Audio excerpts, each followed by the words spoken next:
1961 के बाद 6009 ही एक ऐसा लौता साल होगा जब इन दोनों ईयर्स को अगर इन्वर्ट या उल्टा किया जाए तो तब भी वो देखने में एग्जैक्ट सेम ही लगेगा, है ना अमेजिंग। लेकिन आप या मैं या आज के टाइम का कोई भी इस 6009 साल तक जिंदा नहीं रह पाएगा, क्योंकि इंसान की जिंदगी या उसका लाइफ स्पैन उतना बड़ा नहीं होता है।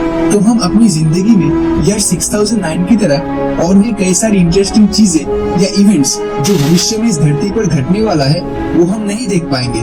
तो आज के इस वीडियो में हम ऐसे कुछ इंटरेस्टिंग इवेंट्स के बारे में बात करेंगे जो फ्यूचर में होने वाला है, लेकिन उसे देखने के लिए हम जिंदा नहीं रहेंगे।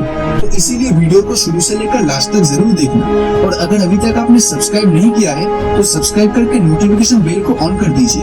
तो चलिए शुरू करते हैं। तो सबसे पहले तो हम सभी ज़ीड पिरामिड, जिसे टाइम पिरामिड भी कहा जाता है, उसके पूरा कंस्ट्रक्शन खत्म होने से पहले हम इस दुनिया से जा चुके होंगे। इस पिरामिड को जर्मनी में बनाया जा रहा है।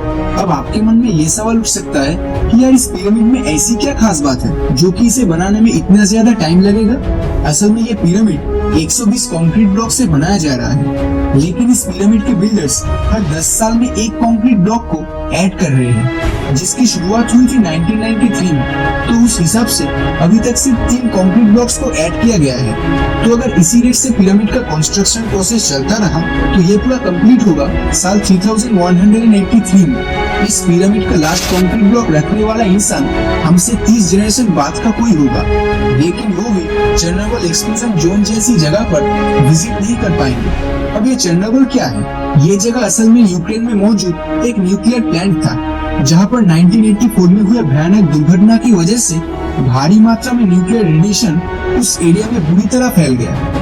इस रेडिएशन के अमाउंट इतना ज्यादा था कि हिरोशिमा और नागासाकी में हुए परमाणु हमले का रेडिएशन भी इसके सामने फीका पड़ जाए। तो इतनी भारी मात्रा में रेडिएशन की वजह से आज के टाइम पे ये जगह इंसानों के रहने के लिए बिल्कुल भी सेफ नहीं है। साइंटिस्ट के मुताबिक इस जगह पर रेडिएशन इतना ज्यादा है कि रेडिएशन का असर पूरी तरह कम होने में 22,000 साल लग जाएंगे। मतलब आज से ऑलमोस्ट 20,000 साल बाद ये जगह इंसानों के रहने के लिए सेफ होगा।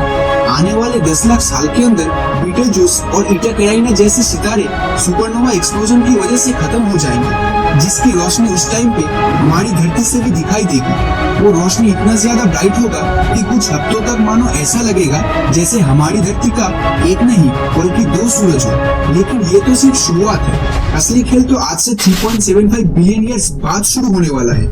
जैसे कि आप जानते हैं, हमारी गैलेक्सी मिल्की वे में लाखों करोड़ों सितारे हैं, और रात में हम जितने भी सितारों को देखते हैं वो सारे के सारे हमारी मिल्की वे गैलेक्सी के अंदर ही मौजूद है। लेकिन ये जो आप सफेद रंग का ब्राइट शेप देख रहे हो वो कोई स्टार या क्लाउड नहीं है, बल्कि वो एक पूरा अलग ही गैलेक्सी है जिसका नाम है एंड्रोमेडा गैलेक्सी, जो हमसे 2.5 मिलियन लाइट ईयर्स दूर मौजूद है। इस गैलेक्सी में हमारी मिल्की वे से 2 गुना ज्यादा सितारे हैं, और ये पूरा गैलेक्सी हमारी मिल्की वे की तरफ 300 किलोमीटर पर सेकंड के रफ्तार से आगे बढ़ रही है। जिस तेजी से ये गैलेक्सी हमारी की ओर आ रहा है वो एक बंदूक से निकले बुलेट के स्पीड से भी ज्यादा है। आज के टाइम पे जो एंड्रोमेडा गैलेक्सी इतना छोटा दिख रहा है वो आज से 2 बिलियन साल बाद कुछ ऐसा दिखेगा, और 3.75 बिलियन साल बाद आसमान देख के ऐसा लगेगा जैसे आप कोई साइंस फिक्शन मूवी देख रहे हो। एंड्रोमेडा और मिल्की वे गैलेक्सी एक दूसरे के साथ मिलने की वजह से पूरा आसमान लाखों करोड़ों नए सितारे से भर जाएंगे। जैसे कि आप इस सिमुलेशन में देख सकते हो कि किस तरह मिल्की वे और एंड्रोमेडा गैलेक्सी एक दूसरे के साथ मिल रहे हैं। लेकिन ये बात हमें ध्यान में रखना चाहिए कि इस सिमुलेशन में हर सेकंड में करोड़ों अरबों साल गुजर रहे हैं, जिसे कंप्रेस करके कुछ ही सेकंड्स में दिखाया जा रहा है। ये गैलेक्सी सिर्फ साइज में बहुत बड़ा नहीं है, उसके साथ साथ ये लाखों लाइट ईयर्स की दूरी तय कर रहा है। और ठीक 700 करोड़ साल बाद ये दोनों गैलेक्सी पूरी तरह एक दूसरे से मिलकर मिल्कड्रोमेडा बन जाएंगे। तो उस टाइम पे जिंदा रह के दोनों गैलेक्सी के मिलन को देख पाना किसी भी इंसान के लिए बहुत बड़ा अचीवमेंट होगा। लेकिन आज से 700 करोड़ साल बाद धरती की एवरेज टेम्परेचर, एटमॉस्फेयर जैसी कोई भी कंडीशंस हम इंसानों के रहने के लिए बिल्कुल भी आइडियल नहीं होगा, क्योंकि ग्लोबल वार्मिंग जैसी घटना की वजह से धरती का पूरा पानी सूख जाएगा और पृथ्वी शायद फिर से एक आग का गोला बन जाएगा। तो इसीलिए इंसानी सभ्यता इस घटना को अपनी आंखों से नहीं देख पाएगा। अब ये बात अलग है कि फ्यूचर में इंसान अगर साइंस में इतना ज्यादा तरक्की कर लेता है कि उस खतरनाक कंडीशंस में भी जिंदा रह सके, तो आने वाले जनरेशंस के लोग ब्रह्मांड की इस खूबसूरती को अपनी आंखों से देख पाएंगे। इतने सारे एस्ट्रोनॉमिकल इवेंट्स हो सकता है फ्यूचर जनरेशंस के लोग देख पाएंगे, लेकिन इस वजह से हमें अफसोस नहीं करना चाहिए, क्योंकि भले ही वो लोग ब्रह्मांड की इस खूबसूरती का मजा ले पाए, लेकिन वो भी कुछ चीजें या इवेंट्स को मिस कर देंगे।